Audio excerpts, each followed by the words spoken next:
Everybody. My name is Beth Clarke, and I am the Senior Director of Digital Leadership and Learning at CISA 2. I'm so glad to see you, and I may have just seen some of you on a webinar that we just had with veteran online teachers, which was fantastic. To get started this morning, I am hoping that you can hit your escape key and Zoom will then be minimized a little bit, and then you can open a new tab and join this document. All you have to do in your URL is put bit.ly/Zoom and capital Z. The capitals are important, so case sensitive, and TNL, teaching and learning. That's what that stands for. So we are going to be using a collaborative document today. My hopes for you today is that I can model how you can use a video conference tool for teaching and learning. And so I'm going to have you participating, so get ready. We will have some interactive activities. I'll have you do a 3-minute challenge. So we're going to be doing some things a little bit different than just watching a webinar. I'm actually going to have you engage. So get rid of those activities. I'm excited. So as we move on, of course, we have to start with funny today. I was thinking of putting my rollers in, and so today, yes, from home. How did you know, right? But I wanted to share something with you today that I thought was on my end. So I'm just getting, and really what you're hearing about routines now that we're at home, when we started and all of that. And so I'm getting ready and whatever, and I'm thinking, okay, I have to think about what I'm wearing from torso up because that's what's going to be on the video. And then I thought, okay, because that's just going to make me feel good. And so I did. So I just wanted to share that with you. None of you or nobody, my kids aren't around right now. Nobody can smell my perfume, but I did it because I thought, that'll make me feel good too. So do those things, get your coffee, make yourself feel good as you start your day. So as you are sharing with your students, I'm trying to model some best practices too. You want to talk about some logistics. And so every webinar that I do, I usually talk about these logistics. So some of you may have seen this for the 10th time, but we use the audio and video functions.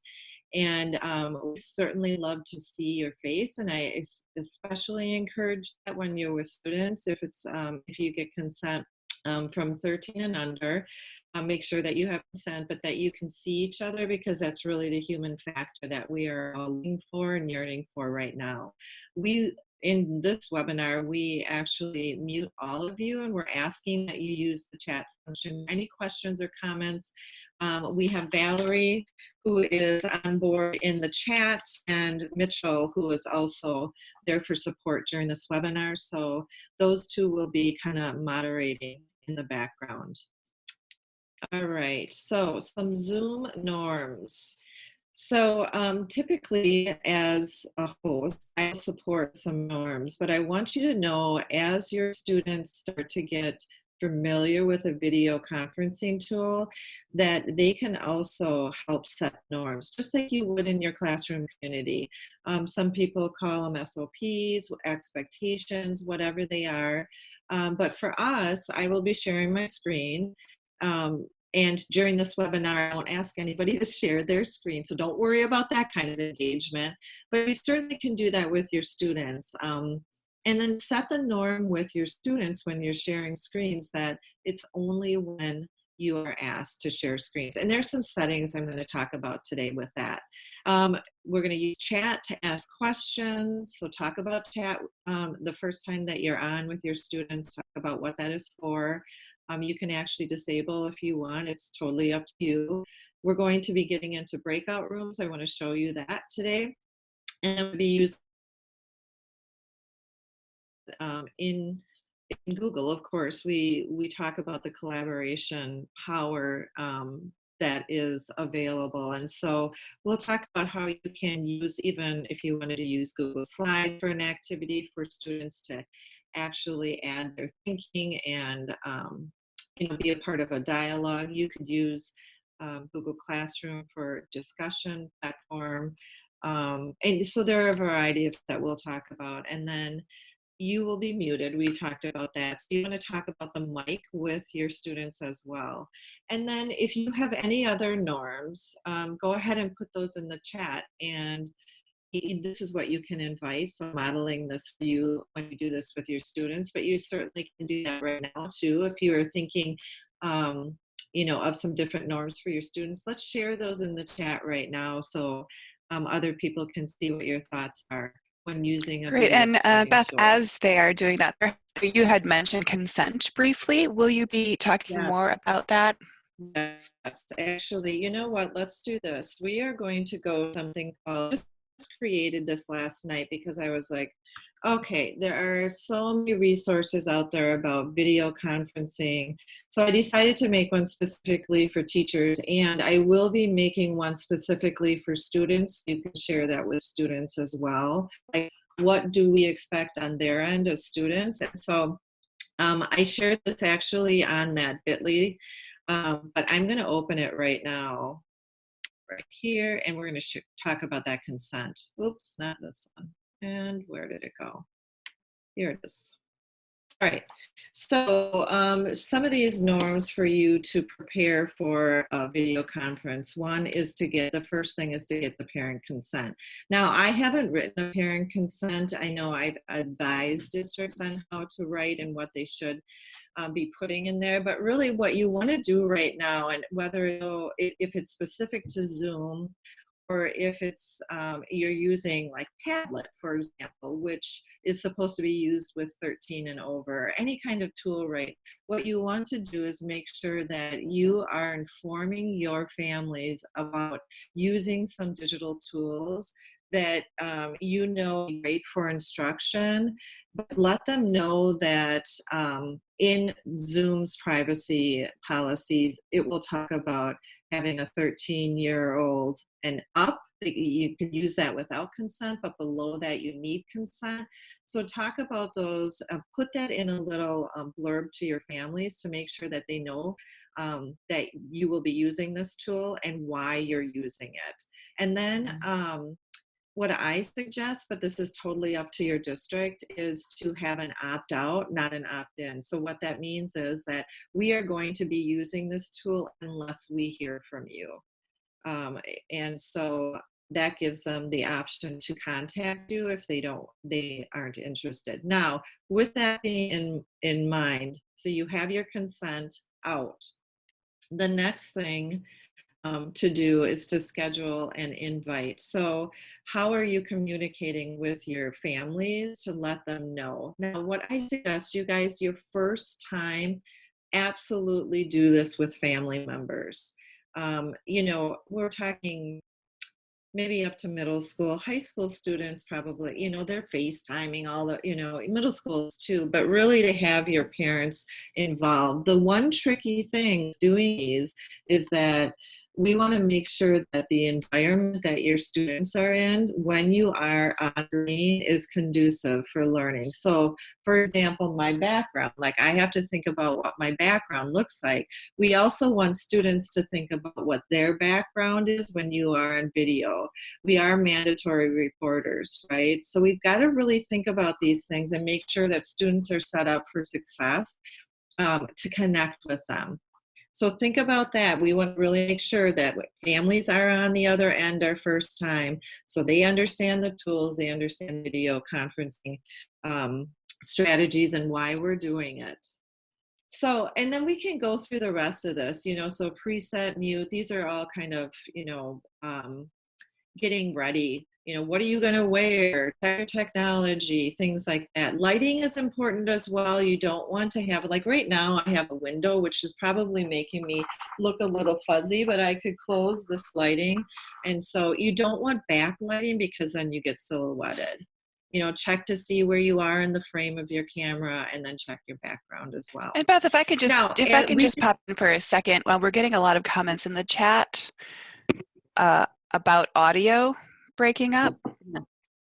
Oh, right now my audio is breaking up. It's been the last few minutes, we've had some chat about the audio, and I'm just wondering if we have a lot of people on.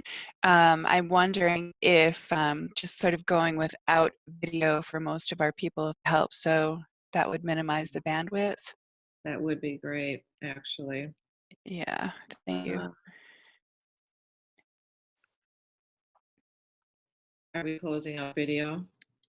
I think Mitchell is taking care of that for us. And if your video is still up. So for those of you in the group, we're getting some latency with audio. So we're going to ask you to turn off your cameras. And I think Mitchell is doing that too. We have about, I think, close to 250 people. So we have a pretty big group.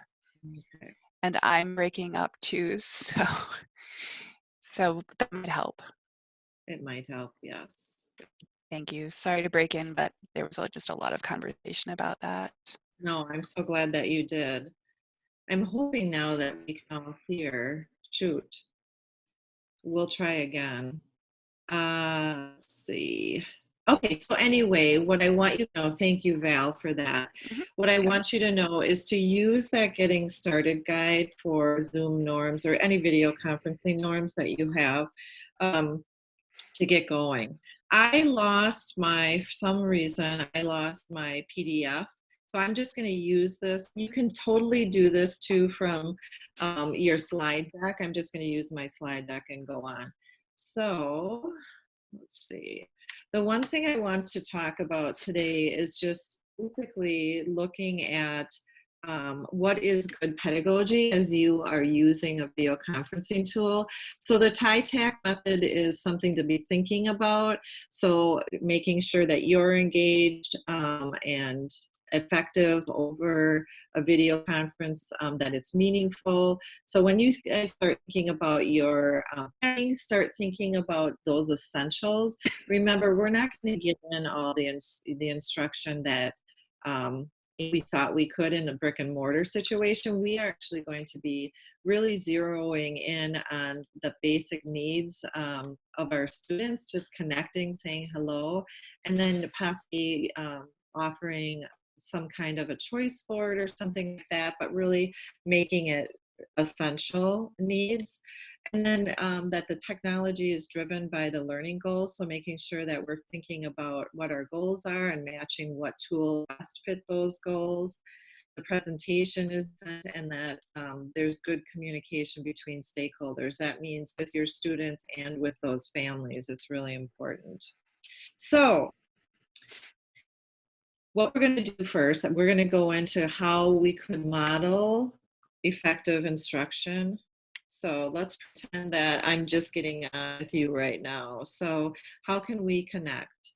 So one of the big things today is unboxing on YouTube. So I thought today we would connect by unboxing something. And what I want you to do is think about what if a box came to you today and it could be anything. What would you want to unbox today? So I want you to put that in the chat.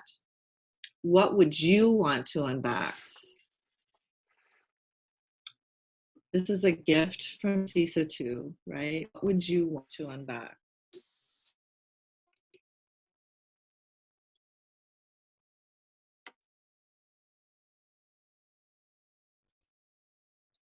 Oh my gosh, get all of that. A cure, vaccines, books, my family. Okay, I might start crying. So I've got to like get myself together. And this might happen with you, with your students too. It's okay, right, to be human. So thank you for connecting today. And you can actually bring in the students' voices depending on how many kids have voices. You could take turns and call out students too. What would they want to unbox? So this is one way to connect. Now, I also shared in the resources, I want you to know that there is a check-in favorite questions. This came from Ed Elements. So go ahead and take a look at those check-in questions as well and use them as you may. But think about how you're going to connect with your students right away. Now, going into the instruction. So remember, we're picking up those essentials. So what are those essential goals or standards that you need to meet before the end of the year? Remember, we're thinking, how do we make sure that they're moving on to the next grade level? So what are those essentials they need to know before they move on? And we really are planning for the summer. I'm just telling you, I have no idea. None of us know how this will be.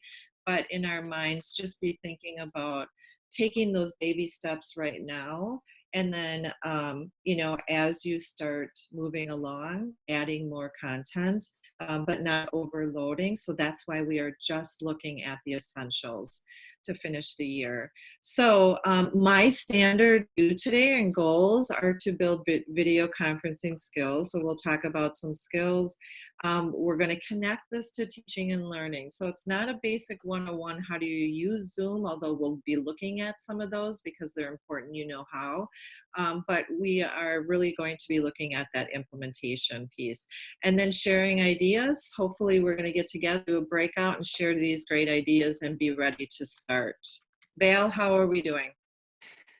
Thank you for asking. There's just a question. They love the check-in questions, and can you go back to that? And I did note that we'll be sharing resources too. Let me just show you where this is so you guys all have access. So remember, this is bit.ly/Zoom TNL. Okay.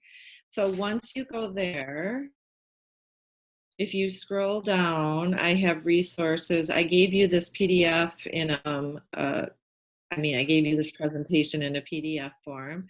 Are the norms that I was just sharing with you, and here are the check-in questions, so you'll have access to those as well. I'm going to actually open the PDF.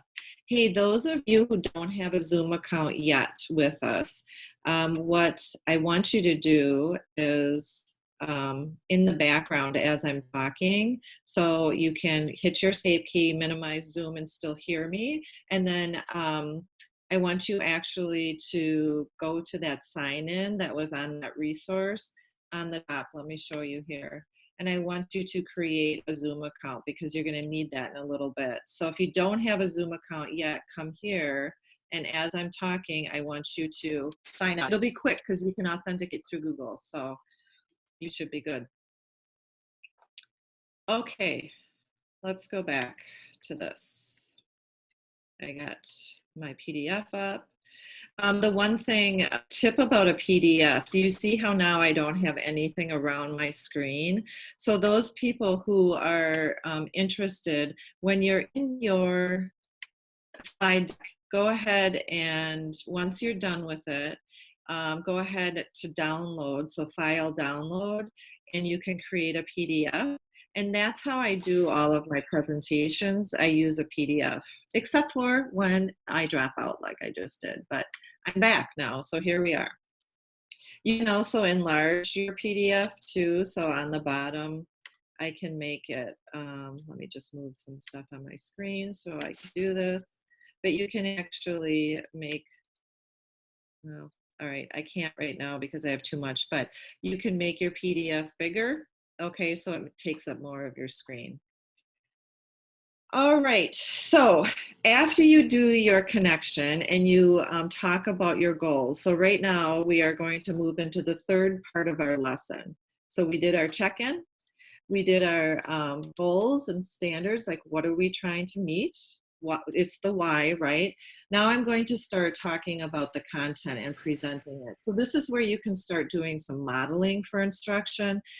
You can start by giving them a playlist, if you want to give them a playlist for them to engage in some content. But really, this is the part where you can start sharing. So these are the things for building your skills in Zoom that will help with teaching and learning. So I'm going to talk through some video setting or some settings, so video settings. We're going to talk about the whiteboard and annotation. I know a lot of you are very much interested in that. We're talking about sharing, so the sharing settings, how do you share videos? I'm going to actually share a few videos with you today. That's going to be part of the content. And then you can combine resources that we're talking about, those collaborative pieces I talked about earlier, that feedback, breakout rooms. And then the last piece, I can't emphasize enough, but I'm going to ask that all educators refrain from recording. Now, if some of you were on my Zoom meeting last week, I didn't emphasize that. We actually talked about recording, and you can record with meetings and adults, but I would not record if students are on the other end. If you don't have all students who can attend synchronously, that means at the same time, then I would suggest that you do a screencast for them separately. So the screencast would just be of you capturing the content shared, not actually the Zoom meeting. So I just want to make that clear. Do not record your Zoom meeting when you have students on the other end of it. And you probably can think of why, 1,000 reasons, right? Just don't do it. So, And so if they're getting a different direction from their district, what might you advise? oh, interesting. That's really hard because um, because I am not like the Lord of all districts, but you know, you can actually refer them to me. I would love that. I can just share just a little bit because there's a little confusion out there with FERPA and COPA policy. I don't want to get too thick into this, but I can certainly just talk a little bit about this. This Zoom tool is a teacher tool. It is not a student tool. So what you are sharing to your students and families is a link to your tool. We do not want students creating Zoom accounts on their school Google accounts, their email. We do not want that. We want teachers to be using this as an instructional tool only. Now, just to be frank, and you guys all know this, that students will actually probably create their own accounts. They already have FaceTime. They are video conferencing long before we've been video conferencing. But I want to just make sure that this is an instructional tool, and the only thing that you are sharing, and so this is compliant, you are only sharing the video link for them to access a room where you are present. So there's an adult present. That's the difference. But if there is a question too, so if your principal or administrator is observing you, how do you feel about that, Beth? So there would be another adult in there in the Correct, meeting. like the principal wants to participate for an observation. Yeah, that is totally fine. That would be just like having a classroom. That's fine. And Right. actually, what we are encouraging too is that you guys get something called, like, we call it a Yoda, our little Yoda. So Val and Mitchell are my Yodas today. That sounds kind of funny, doesn't it, Val and Mitchell? But anyway, I am so thankful for them. I also encourage you to also have somebody, especially if you have paras that support your classroom typically, or you have paras who are looking for hours. I know many districts are trying to keep them working. So I really encourage you to have another adult on while you're doing a Zoom meeting. I think that would be fantastic. So yeah, do it. Get your Yodas. All right. Okay, so with all of that in mind, you certainly can use this recording, or please have them reach out to me. My email is on the resource sheet for you, and we can talk more about that. But we just really want to make sure that we are taking care of our students' privacy and making sure that we're using this with best practice in mind. So let's go into some of the content. So right now, this is kind of like your direct instruction. You can call it your mini seminar, whatever you call it. But I'm going to start talking about some things that you need to know as you are teaching on a video conference tool like Zoom. So I talked a little bit about settings next week. I'll talk more about those tomorrow. So 101 is tomorrow if anybody wants to really start from the beginning. But these are specific settings that I want you to know about that will enhance your teaching and learning. So chat, let's talk about chat a little bit. Do you want students to have access to chat? This is where you would turn that off if you don't. Now, I need to tell you that these settings are found in your account. So when you guys open your account, you're going to actually do some application of this. They're going to be in your account under the left side, it'll say settings. And so I'll show you that when we get there. So do you want the chat up? And then do you want to prevent participants from saving the chat? So I would choose this. I would click this on. It's not on in mine because I would love for you guys to save the chat. But for you and your students, you don't want them to save the chat. Remember, we're not recording anything. Go ahead and click that off. This is another one here. Do you want students to be able to chat to each other privately? No, you don't. So you want to make sure that that's turned off. Now, Mitchell privately chatted me during this presentation right now. That's fantastic for adults. I mean, like we have to, it's like kind of like our back channel. But for students, you do not want them back channeling on your instruction time. So turn that off. And then allow hosts to put attendee on hold. You want to have this on because you can manage your participants and put them on hold if you need to. You actually can kick them out too of a Zoom. So if it becomes such a distraction and this is called classroom management, right? So we're going to work on some of those classroom management pieces. You can actually ask them to leave or kick them out, like I said. Screen sharing, this is a setting that you, of course, I'm screen sharing right now, and as a host, you want to be able to screen share, so you want to make sure this is on. Now, these are the important pieces down here. Who can share? All participants can share. That's totally up to you. Do you just on your first meeting, you don't want any of them to share? It's just going to be you? Then only put the host. Now, this is a really big one. Who can start sharing when someone else is sharing? So I'm sharing right now. Anybody can kick me off if I were to put all participants. No, no, no, no, you don't want that. Only the host can start sharing over somebody else. So you can call somebody out. So Dawn, could you please share your screen? And then you walk through how you share your screen. And then you would then be able to share on top, after Dawn is done, or you can just share immediately as Dawn is sharing. We don't want all participants to be able to do that. So this will be important. Okay, going down, annotation. Turn that annotation on. I'm telling you, when we get into our settings, you can also make sure that the participants aren't able to annotate at a certain time. So right now I want it on so that you have the ability to do it, but then we're going to turn it off if it gets out of hand or whatever. I'm turning the whiteboard option on here. Again, that's something that you can do some brainstorming with your students, so turn that option on. And then you can choose. I just have this highlighted here. If you would like to have the whiteboard automatically save when you're done with your brainstorming or whatever you're doing, if you're doing problems. And then remote control. This I have not used yet. So you guys can experiment with this a little bit, but you can actually have access or give access to, let's say that I'm sharing my screen right now. I can say, Val, can you move? I can give her access to actually move my presentation up and down. Now, I don't know if you want that with students, but I'm just telling you that's right on there. And just because, if go ahead, if I can just say one thing that I've learned with remote control, I've used it to sort of help a person navigate if they're having some technical difficulties. You can remote in. However, remote control and breakout rooms cannot happen concurrently.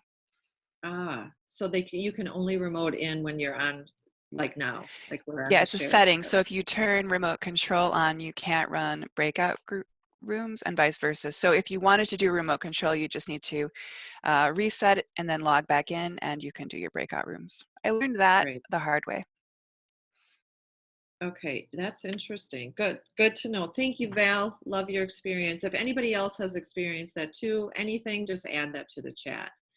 Thank you so much. All right, annotation is on, whiteboard, remote control. Okay, we just did that. What is happening here? We have a few of those. I guess I really wanted to emphasize that. All right, so attention tracking. This is something that would be interesting to try. So attention tracking means if a participant is on your webinar, your Zoom meeting, or your conference. And they tend to go to 10 other tabs during that, and they're really not in tune with what you're talking about. You actually can see that in the participant panel, the managed participants. So if you turn that on, you can see a little icon will pop up if somebody has left after a certain amount of time. And I think it's not too long. So you can, I think it's like 5 minutes. So you can see the attention tracker.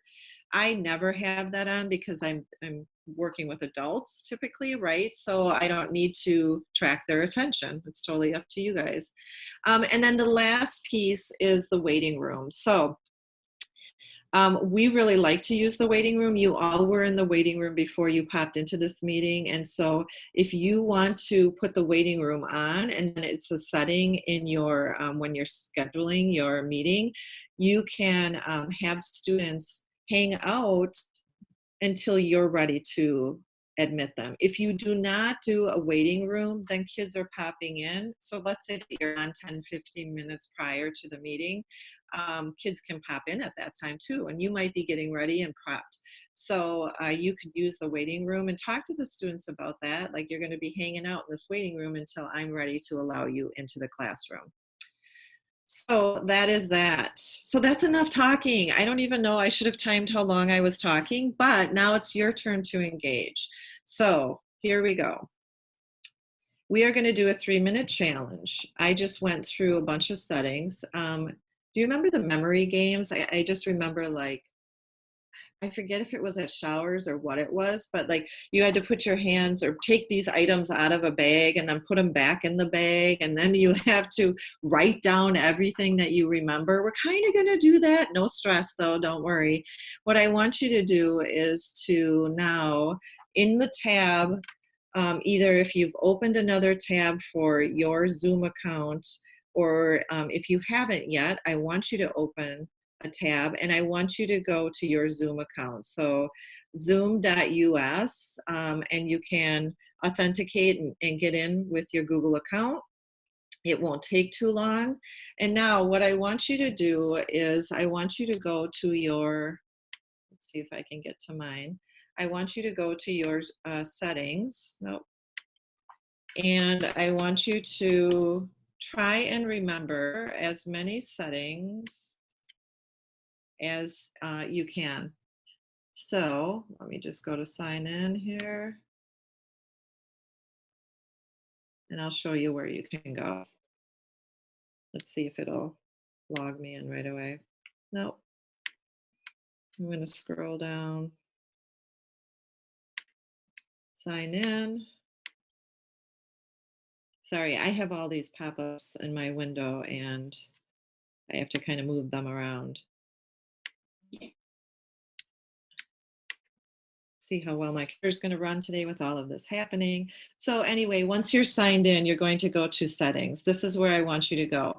And so I want you to kind of recall some of the things we just talked about, and I want you to change some of your settings as we talked about those. The one thing that I don't think I put on there is nonverbal feedback.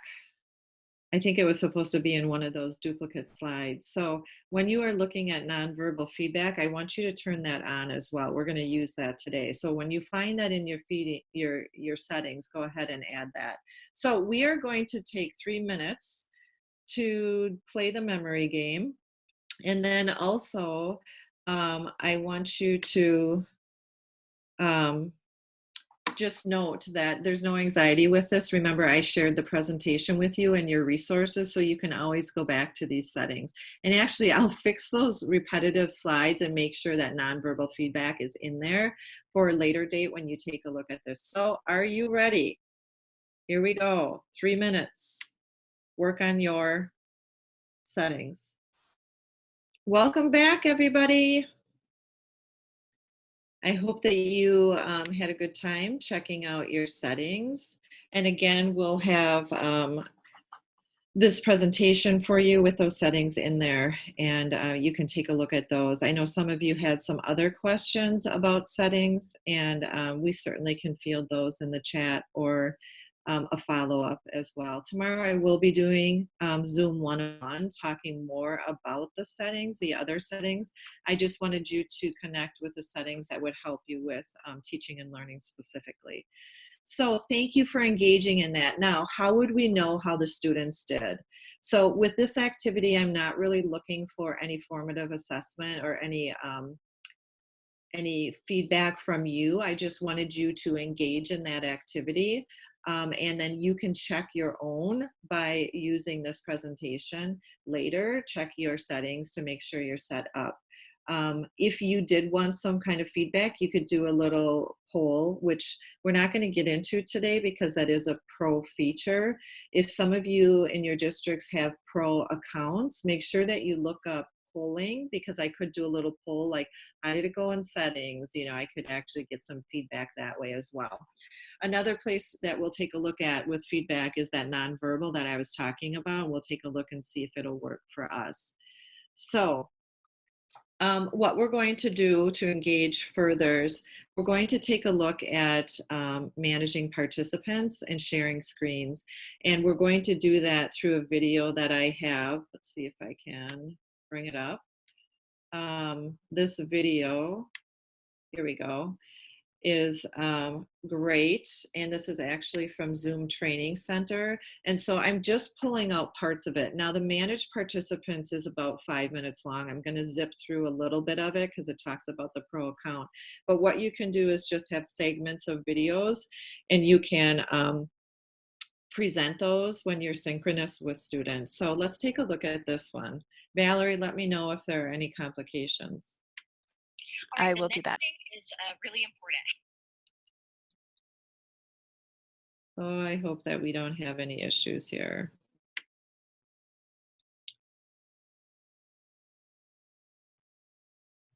I have not gotten an X on my screen before. That's interesting. Let's see if it'll load up.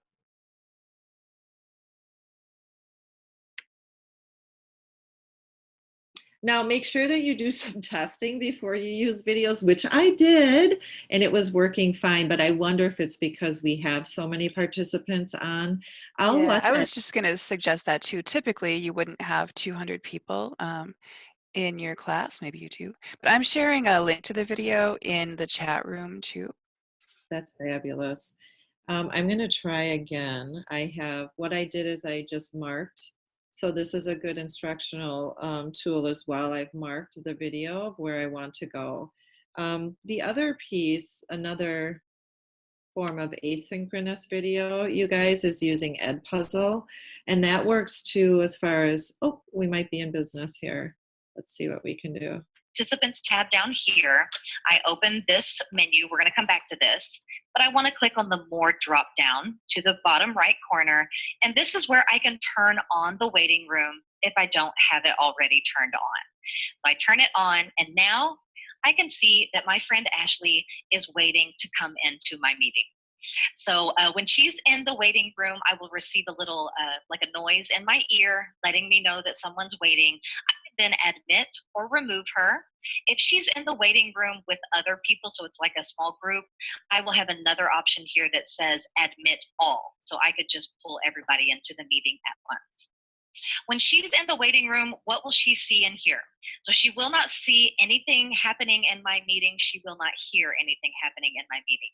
And if she's in the waiting room with others, they do not see and hear each other either. So she's just kind of in this waiting space, really. And this is what she will see. So it's a little screen, you know, it has a nice logo. Hey, you're in the right place. It's just that you're in the waiting room, and we will let you in, you know, here pretty soon.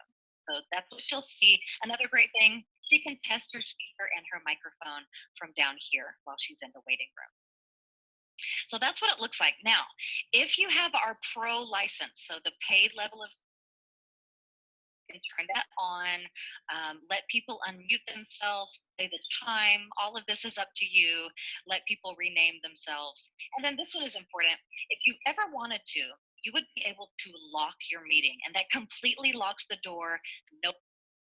Okay, I'm totally nervous to turn this off right now, but I just have to piece all of this together for you. So On the bottom, when you are the host, I want you to know that on the bottom, you know how you guys right now see your toolbar on the bottom? It does not have something that says manage participants. When you are a host, it will have manage participants. When you click on that, this is what you're going to see. This is super important for classroom management. So this is where you can actually turn off video, mute if you need to. You can mute everybody at the same time. You can see that. What she did right here is she clicked on the more button on the bottom of your pop-up, the manage participants pop-up, and then you'll be able to have these options here. So mute entrant or mute participants on entry. Um, do you want students to be able to unmute themselves after you talk about maybe the norms and how to use this tool? Certainly. If a chime drives you crazy when people are coming in and out, you can turn that on or off, and then allow participants to rename themselves. That's totally up to you, right? Here you can, well, she'll talk about locking meeting, but that means that nobody else can come in. So be aware of that one. We do not want people to be popping in and out of our meetings that got a link from their friend, so to speak. So as soon as you have all of your students in, you can lock your meeting and be ready to roll. Let's see if this will load back up.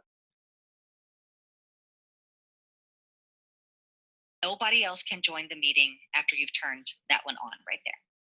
Let's come up. I want to hover over the name of a person. I can lower their hand, put one person on mute, and then I've got quite a few more options that pop up here under the more drop down. Let's talk about video. So in Zoom, you cannot turn on somebody's webcam for them. So they will have to turn it on themselves, but you can send them a message, hey, please turn on your webcam. So that is your option. You could make somebody else the host. I typically don't do that because there's only one host per meeting. So I don't like to just, give up my host controls unless, let's say, I'm leaving early and then I needed somebody to take over for me, then I would consider doing that. Okay, I'm going to just pause her right there. If you have a paraprofessional who is going to be in charge of breakout rooms, that paraprofessional would have to become the host. So I just want you to know that. So as we start talking about breakout rooms, I want you to know this is where you could make whoever is going to be in charge of breakout rooms the host. The host is the only person who can create the breakout room, so to speak. So the host is the only one who would have breakout room options. Now, can co-hosts go within, in and out rooms? Absolutely. So if you are co-teaching, if you're anybody else, any other adult is in your instruction, your conference, make sure that whoever wants to do the breakout rooms and kind of get students in their rooms, they have to be the host, and this is where you can make them the host. Another thing you can do if you have the pro account, so if you have our paid level of service, you'll have the option to choose someone as a co-host. And so let me make a distinction. To choose a co-host or to have the ability to choose a co-host, you need the pro license. However, the person that you choose as your co-host does not need a license or anything at all. They just need to be a person on this list of people that are, in your meeting. So you can do this only during the meeting or after the meeting is in progress. Make somebody your co-host. They would be able to help you mute, unmute people. They can help you launch polls. A little bit later when I show you breakout rooms, they can go in and out of breakout rooms with you. So that's a really great thing if you needed some help. They can help you manage the chat. So just something to consider there for your co-host. One more thing I'll talk about, you can allow someone to do a recording. Okay, we're not going to talk about recording because we're just not. But I do want you to know that you can put a participant in the waiting room again. You can see that option. And then down in the bottom, you'll see that remove. That's where you can remove a participant. So these are kind of like some classroom management tools that may help you as you are thinking about this. So that is kind of the nuts and bolts of managing. Now, I want you to see down here, and I'm hoping that you have these options in your chat. Do you see this right now? Yes, no, or able to raise your hand or anything like that in your chat? Valerie, is anybody saying? They are saying no, that they do not. Okay. Some of you do. Okay. And most of you don't. I wonder if it's limited to maybe the first X number is just a guess. Okay. So in your chat, I was just wondering, not in your participant panel, but as we start getting better at nonverbal uses of feedback, this is where in our management, in our participant management panel, this is where you will see them raising their hand. If they click on yes, no, I was hoping that we could do this, but it looks like a lot of us don't have this. When I click on participants, I see the yes, no. Are you guys able to click on participants? Try that and see if that works. Yay! That's our ticket. Way to go. It works. Woo! See, look at us all learning together. I love this. I love this. Goosebumps. So anyway, so we're going to try this today. We're going to try some nonverbal feedback. And this is where you would see everybody's feedback. So let's see what we have. All right. Let's go to back here. All right, so let's do this. Let's try this. So I have my participant panel up right now. You can't see it, but we're gonna try this. So a question, oh look at, yay, I see you're using it. Okay, I'm gonna clear all of you. Get ready, I'm clearing you out. Okay, so this is your question. Do you understand? And you can use, okay, let me just tell you, you can use the check yes, or you can use thumbs up, whatever you want, because some of you went to the more option and you can see the thumbs up. This is a question for you. Do you understand how to mute a participant? Please give me nonverbal feedback. Go.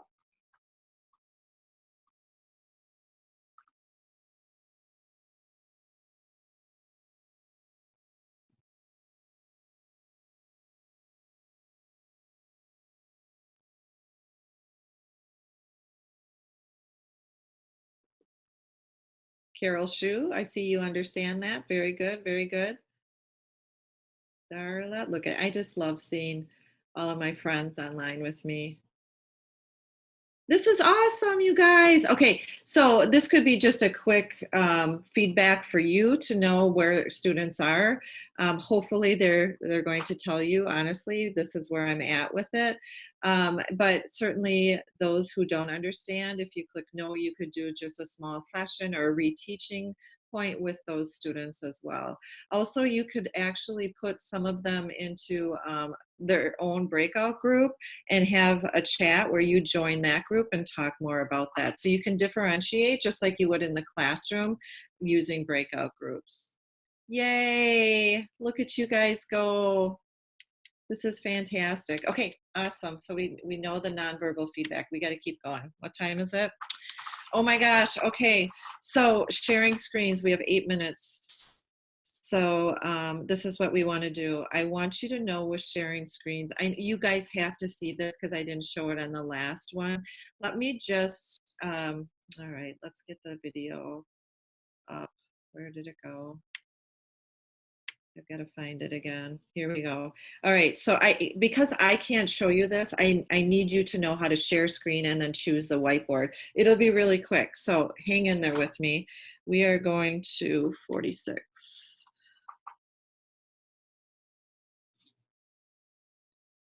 46. Here we go, you guys.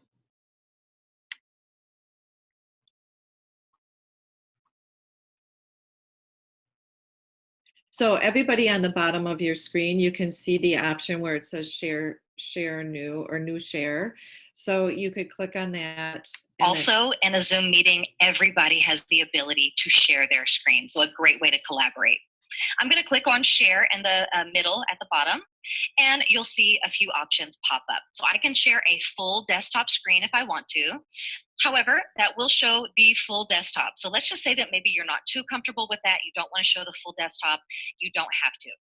All you're going to do is make sure that whatever it is you're sharing is open and running on the computer before you press share, and then it will populate here as an option. So if I click this, I will only be sharing with everybody my Chrome and the website that I have open in Chrome. They will not see anything else that's on my screen. Or, this one, they will only see Word on my screen. So you've got some ways to limit and control that a little bit. Down here at the bottom left, if you got here early, I was playing the music for you. So I did that by sharing my computer sound with you. And then I just played the song here. Another option, if you'd like to show a video, play a video while you're sharing your screen, you'll want to know this. You're going to click optimize, and that will reduce. Okay, I just have to interject here. If you choose that optimize, that's if you're showing a video for the full, like if you're going to use the, what do I want to say? Full screen. So if you're going to go full screen, that's when you want to use optimize. I didn't use optimize for this video. I did in a Zoom last week, and it makes things blurry and you'll forget that it's on. So only use that if you're going to go full screen with your videos. Okay, let me just talk about this real quick, and then I'll get you on a whiteboard. So this right here is the whiteboard option. And so you can do, like right now I'm sharing with you my desktop, but I want to share with you a whiteboard. I'm just gonna click on new share, and then immediately I can go to a whiteboard. So I don't have to open another screen or blah, blah, blah. I can actually just click on new share, and I'm going to click on whiteboard, share. And so now, do you see my whiteboard? Yes. Right, Val?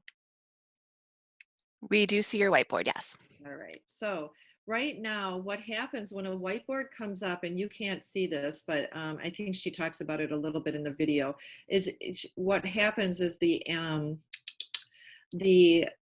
toolbar pops up. Hello. And you will have different options on your toolbar. So right now I can choose stamps. I can choose a drawing tool. Oh boy. Some of you are better than me. I can choose a text tool. So if I wanted to write. Now, Valerie, can you try to annotate on here? Sure. And it looks like I'm not able to. Okay, so right now I'm going to, oh, somebody is able to, look at that. So I can ask students under the 3 dots, when you guys actually get into this, there will be 3 dots that you can actually turn off.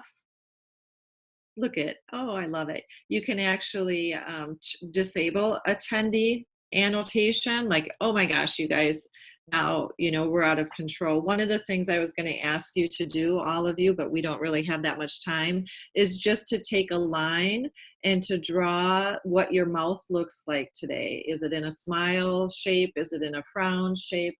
Is it in a kind of confused shape? What would your mouth be? So just kind of start thinking about different ways that you can prompt this tool and keep it a part of your instruction, right? So I'm going to disable. So now you can't. And I can clear the screen myself, so I can clear the whole drawing. So you have this whole toolbar, and I want you to play around with this. So go ahead at some point and open a new meeting and just be in it by yourself and work on the whiteboard and get used to using those functions. Practice all by yourself in a meeting. So that's the whiteboard function. I wanted you to know about that. So those of you who are fortunate enough to have touch screen, you can actually use a stylus and do your problem solving right on here as well. You can use a mouse, of course, if you're good at that too, or your touchpad. So let's go back to new share. I'm going to share my desktop back with you. And Beth, do you know, can you see who was doing the annotating in case you had a child that annotated something inappropriately? Yes, thank you for that. I didn't turn that on. So when you open the whiteboard, play with this function too. Maybe you can have another teacher on with you. So two of you are in your Zoom practicing. And when you click on more, remember how I said you could disable or enable attendees. You also can tag the annotation. And what that means is the name of the person who is annotating will pop up when they are writing. So you'll be able to see who's writing. Yeah, super cool, right? So that is an option. Thank you for that, bringing that up. All right, now let's see what time we have. Oh my gosh, it is almost noon. I really want to show you breakouts. Those people who can hang on, hang on. Those people who need to jump off, just know that you will be receiving the recording, so you can actually go and do this breakout on your own, view it, and see how that works. So, Do you mind hanging out after just to do another little whiteboard demo too? sure, Okay, absolutely. thank you. Yeah, I love it. All right, so let's do this. Let's see. I want to show you breakout rooms. And so she does a nice job of explaining this. I want you to see what she has to say first, and then we're going to go into breakout rooms. She is in 5008. Let's go there. We're going to do the breakout rooms next. These are really fun and they are available to everybody. So even the basic or free license, you can use the breakout rooms. And you can set up to 50 breakout rooms, an excellent way to do some small group activities, small group discussions. So let's go through this. I'm going to click on breakout room, the panel there, and then I have some options that pop up. I also am sending out the links that have breakout as well as some recording that I'm going to talk about in a second. So I can see how many people are in my meeting, and then I can choose the number of rooms I would like to create. I can let Zoom do this for me automatically at random. If I want a little bit more control, I could do it manually if I prefer. Maybe have a co-host help you with that, since that could be a little consuming. I'm going to go ahead and do automatic. And then when I'm, happy with all this, I'm going to go ahead and create Oops. Sorry, you guys. the rooms. And they are not started just yet. So this gives me some time to take a look, just make sure that everything looks good. If I want to make changes, I can. I'm just going to hover over the name. I can move someone to a different room. I could even exchange one person for another person. So get all of that set up and ready. Come down here, check on the options menu. Do you want to move everybody out automatically? Would you like for them to be allowed to come back to the main session? You maybe set a time limit and maybe even send a countdown for when the rooms are about to close. So you've got the settings ready and the rooms ready. Now we're going to open those rooms. You can see they're in progress. You'll receive the notification. Everybody's been invited to join, and as they join, you'll notice that the main meeting that we were in starts to clear out and everybody has joined in. So I can see the green dot that lets me know that they're joined into the breakout room. And in the room, it's just taking a big Zoom meeting and making little Zoom meetings. So they have all of these basic functions that we have, in a Zoom meeting. So they can collaborate and talk a little bit. If I wanted to send a message out, I think this is a great way to send directions. Maybe, hey, everybody, work on blah, blah, blah for the next, 5 minutes, broadcast the message out to every room. And then in their breakout rooms, they have a little button that says ask for help, which is great. So if they need help, I get the notification and then I can join room 6. And I can go and help them for a little bit. Then I can leave the rooms at will, and my co-host can join and leave the rooms as well, so they can help me out a little bit. And then leave the rooms or return to the main session. So these are really fun to play around with and see if maybe that's something you could use for the future. Let's talk about chat. So we've only got a few minutes left. All right, so we are going to break out. So I'm going to set it up kind of as a model of how you might set this up. So we are going into a breakout room, and I want all of you, if you could, to actually, we might want to change. I'm going to move these down just so you know, because we're actually going to use, ooh, good question about is this appropriate for pre-K? It can be if parents are on the other end. Okay, for sure. I'm going to actually move these questions down for just right now. And I am going to add them here because I actually have set this up for breakout rooms. And I'm not dealing with that right now. Okay, so back up here, I'm going to put you in breakout rooms. I have 25 rooms that I'm going to break you out in. You will be in small groups. So I'm asking that you answer these two questions. The first column is, how will you use Zoom? So again, you guys, what I'm doing is I'm taking the content that we went over and I'm asking them or you to apply it. So this is that instructional piece now. So I'm trying to engage them in smaller group discussions. Sometimes students won't speak up. You know, it really depends on the group, but what I want you to do now is to brainstorm together some ways that you can use Zoom as an instructional tool. And then what some burning questions is in the second column. So what questions do you still have? And then we'll try and address these questions offline. And so you'll always have this reference to go back to. So the piece that I need you all to know going in, number one, I need one person to be the scribe. That means there's one person who's going to volunteer to, nobody should be typing yet because I don't have you in groups. Wait till we get in our groups. See, funny, right? But anyway, so what we're going to do is have one person in each group who volunteers to be the scribe or the typist. Second, you're going to be brainstorming these ideas. Third, I will be popping into each of your sessions to see how it's going. Fourth, if you have a question, a burning question, remember there is that help option. Somebody in the room can ask for help. Now, when you go out to your breakout sessions, they will be numbered. So you'll be able to see the what number you're in, and that can correspond with your answers on the sheet. Are there any questions? And you can ask them that in the chat and then you can go forward. But remember to make sure that you are talking about you popping into their breakout. This isn't just like, we're going to chat, you know, whatever, which they will chat. Hopefully they do. They catch up with each other. And maybe you offer that. Let's chat for a little while and then I want you to get to what we're talking about. Go ahead and offer that too. But make sure they know that you're going to pop in there. Okay. All right, so let's do this, everybody. We are going to go to our breakout rooms. And when I get you set up in your breakout rooms, you're going to have a little pop-up that says, do you want to join that room? And then you say yes. And I'm not getting my breakouts popping up here. Come on.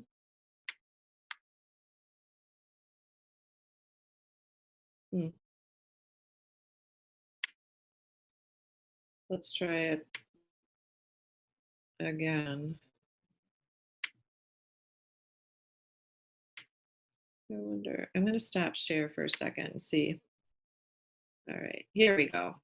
All right, 25 automatic. Okay, so you're going to get that pop-up, you're going to join it, and then we'll see you out there. We will take 5 minutes for this activity. That's the other piece you want to tell them. How long will they be in the breakout room? We'll take 5 minutes. I will have my timer on, and we'll see you in 5. Welcome back. So great ideas. I was just in a session and they were talking about read alouds and book chats, and those are all great. And I think I heard them talking about how the first time it was just chaos, and it's going to be chaos. Please do not do anything like heavy instructional in the beginning. You want to just do a check-in a couple times and see how that goes. I hope the breakout was useful for you, because it's so nice to be able to actually have conversation with a smaller group.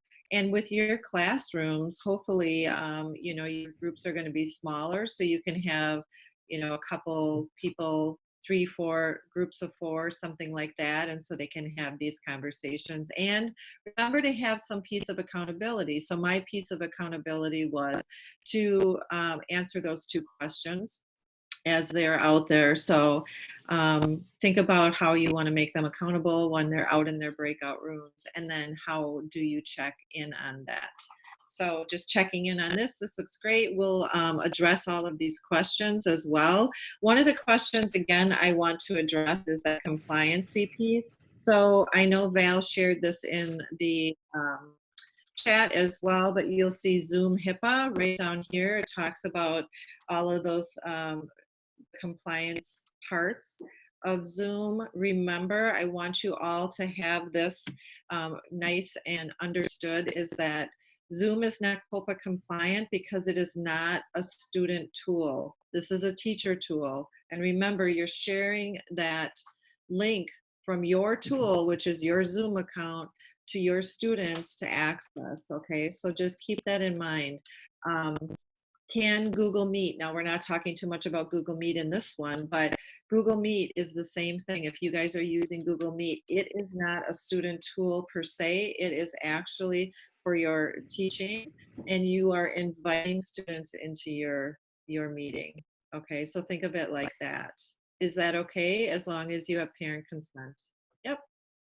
So good to go on that. Okay, breakout rooms, fabulous. Thank you for participating, and now you know how it feels to be a student on the other end. I want you to practice this with your, if you have a team of teachers or anybody you can get on board, practice breakout groups so that you can know how to manage. You can actually have it go to breakout rooms automatically where Zoom creates the group, or you can actually put kids in different groups. Remember how I said you could do that quick nonverbal feedback, and then you can decide what groups kids should be in, and you can enter with that in mind. Okay, so that's breakout groups. Okay, whew. You guys did great. I know some people would like to, I need to go to this. Some people would like to go over the screen sharing again and annotation, so we certainly can do that. We just were in part of the action and expression part of our lesson plan. So how did we show what we know? We were having dialogue, and we were expressing it on that Google document. So how will you use Zoom? So when you are all done with your Zoom meeting, you can actually, as a host, leave the meeting for everybody. So you close it down. So as a host, you'll see on the bottom have the controls to end the meeting altogether. And then the recording we're not going to talk about unless you're doing that with adults. Just know that we are here for you, you guys. We're going to end this up, but those people who want to do the whiteboard, stay on. But I want you to know tomorrow we're doing Zoom 101, so talk and video conferencing, but talking more about your settings and getting your account set up. Let others know if they haven't started using Zoom to check that out tomorrow at 11. And then next week, I'll be showing some more tools. I'm going to go into Flipgrid, which I totally love, and also some interactive tools such as Edpuzzle and Pear Deck, things like that. And we'll continue to work on this journey together. We are all in this together. So thank you so much for everything that you do. And Val, before we all take off, if you don't want to do the whiteboard piece, is there anything in the chat? I think most of the whiteboard, a lot of people wanted to hang out and talk about the whiteboard. And then there were just some management questions that we've been fielding in terms of how they can use the tool. Okay, great. Can we turn off annotation for students while in a session? Yes. Yes. Yeah, a lot of them Yeah. are kind of getting into the nuts and bolts in management.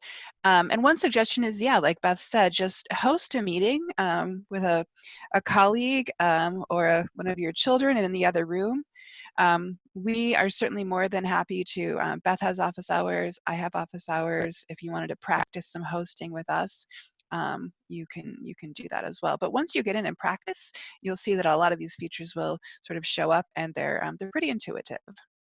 Yeah, absolutely. Absolutely. Yeah, so my office hours are from 1 to 2 today and tomorrow.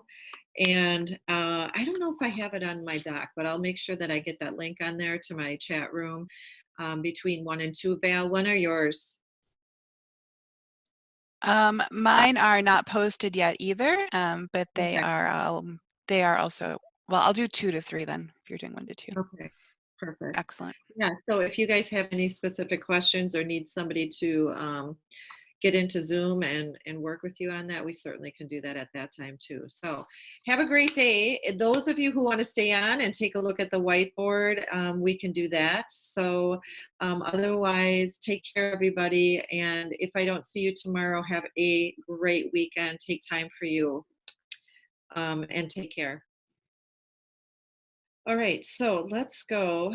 The rest of you, let's take a look at the whiteboard. So what I'm going to do is the hard part. Okay, this is what I'm going to do. I'm going to bring up that video again because I want her to talk about, I want you to be able to see the annotation tools. Let me see if I can find that. So that is on 4628.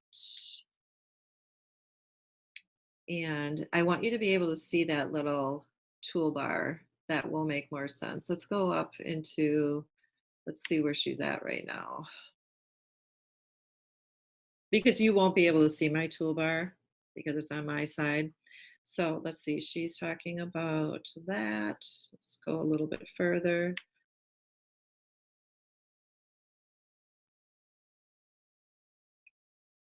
I don't know if I missed it in there. There we go. All right. Let me see where she's at here. On whatever you're sharing, and they can draw with you, so you're participating. Let's just go back just a little bit, you guys. Their camera that's hooked up to my computer. The files option is really just a shortcut. Save some clicks. You can open a file from one of these places and then share it on the screen there. She's talking about So let's choose share. desktop 2. You'll notice that it's highlighted, and I'm going to go ahead and press share down here in the bottom right corner. This is what it will look like. The green frame will let you know exactly what you're sharing. And then you have some fun options here. So annotations are great. People love these. You can draw on whatever you're sharing, and they can draw with you, so you're participants. If you like the spotlight tool I'm using with my mouse, that red thing, that is the spotlight tool right here. You can change up colors and fonts, undo, redo, clear, or even save a picture of what you've annotated. Under the more drop down, I can show the names of everybody who's annotating with me. And then if it's just getting out of hand, I can always disable their ability to draw if I want to. Let's come up here. I can do something called a new share, which is just a quick and easy way to transition. I don't have to stop my share every time. I can just click new share. It will open the menu again. I switch, I press share, and then it's what I'm sharing. So quick and easy there. Another really great thing that I love is the pause. So this will freeze your screen and nobody will see what you're doing while you're paused. So you could do something in private, like look in your email, and then when you're ready, resume the share. So just a couple of great things to know about sharing there. Under the more drop down, a few things have moved over here, like recording. Okay, so I think that covers that annotation bar that comes up. Note that you can have that annotation on anything that you have shared. So if you're talking about a document and you want to circle something, you can have the annotation. You just click on this little annotation right here. It will pop up and, well, let me see. I should be able to do it for you. Let's try it since I am here. Let's just do a circle. So I can annotate right on top of anything that I have up on the screen. So that's kind of cool too. So you can say, hey, I want you really to check out this area and make sure that you're focusing over here, something like that. Great. And there are some technical questions. Sure. Would you like to address those now? You bet. Excellent. So can you do individual whiteboards so that you can see them and maybe the students are crafting their own? There is not an individual whiteboard. Let's think on that. They would almost have to do something physically on their end and show it. There is I wonder if not. they did just their own Google Doc and then you turn sharing on or something. Yep. Could do something like that. Stephen has a math workshop coming up. And I know he's going to be sharing some interactive tools as well. That's on our COVID-19 page. Yes, That's a suggestion. that would be Because fab. Zoom, you can record and broadcast whatever's on your screen. So it's just a matter of having the tools on your screen or on your computer, and then you can share whatever it is that you're doing. Yeah, absolutely. So they could have their own whiteboard. Maybe they were in, you could do Google Jam, you could do the app or Ziteboard, and that could be their Yeah, share. Kathleen is suggesting Google Draw. Yeah, Google Draw is good too, for sure. Yeah. What else, you guys? Well, can you just talk briefly about, there are some limitations, I believe, with a Chromebook, and that's kind of popped up a little bit. So using Zoom on a Chromebook, Mhm. there were some questions about that her students were unable to use the full functionality of Zoom. And I was Okay, just searching on Google's site. I'm afraid I don't know all of them, but if you could speak to that. sure. They should be able to access the link. Of course, we don't want them to create an account in Zoom on their Chromebook. No, no, no, no, right? Like we don't want accounts being created by students. That could be an issue. Actually, some districts are blocking the URL to create their own account on their Chromebook through school. So no, but remember what you are giving them is just access, a link to access. So they should not have a problem if they're on a Chromebook. They should be able to just click on that link and it should access it because they're accessing your room, nothing else. I would have to really see what the problem is, and maybe we could talk about that maybe at an office hours or some other time in an email, but I don't know why there would be an issue because really they're just accessing your link. I'd have to think on that one. Yeah, there were a couple questions throughout the session about they're on Chromebooks and they were not able to do certain things. And I wondered if that was a limitation of the Chromebook. Is that, wow, is that It seemed to the, be consistent with people using Chromebooks. okay. And so is that more of the teacher, like the teacher using a Chromebook? Is that what it is? And Most of the conversation were students using Chromebooks and that there were certain things that they were unable to do. It seemed like, and again, I would have to investigate, but it would seem like some of the more advanced features of Zoom were limited with a Chromebook. okay. Yeah, let's do some research. We'll take a Yeah. look at that because I haven't heard of those limitations on Chrome because really it's the host who is really needs more of the robust because they are hosting the meeting and the students are just participating. So I'd have to look more into that. We'll check out some forums because a lot of times that's like we'll go on the teaching during COVID website, not website, but the Facebook group, and maybe throw that question out there and see what we find. What if you're a teacher on a Chromebook? Yeah. Okay, what was that one? Yeah. So a lot of the teachers were just assigned Yeah. Chromebooks. Do a test, you guys. Testing. Test this out with some teachers of yours and just see what kind of functionality you have. Your district as a staff, I'm sure they have not closed down the account piece of Zoom. I'm sure that you're able to create a Zoom, unless they're telling you directly not to use Zoom, but I'm sure you still can. It's when the students, if your district has decided to shut that URL off, that would just be in the student container, not for staff. So give it a try though, see what happens, and then let us know if you need any more support. Do your test run.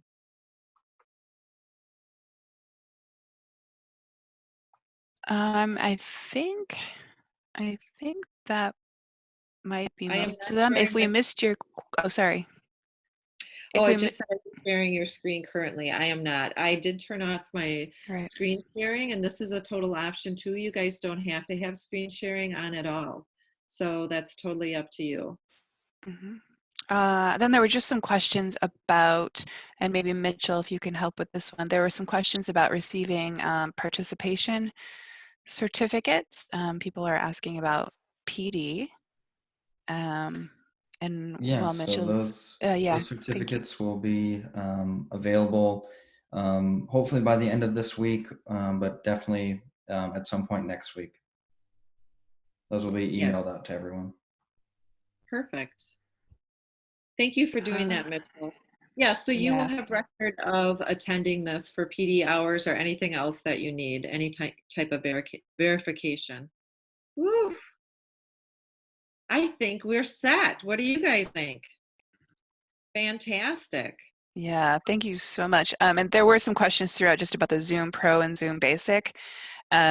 The Zoom Pro does have some pretty slick features if you can swing it. Otherwise, the Zoom Basic, with the things that Zoom has opened up during the pandemic, is certainly more than appropriate and functional. Yeah, one of the questions I see from Heather, hi Heather, hope you're doing well. One of the questions is, can you have a co-host in just the basic account? And the answer is no, not yet. At this point, they haven't opened that up. But just know that whoever the host, you can change the host to other people. So if you have a co-teacher or a para in there, you can change the hosting. And then the other person would just become a participant. And what that does is that just means that they can't manage the participants. And so if that's something that you want, if you want to co-host, you would have to go to the pro version.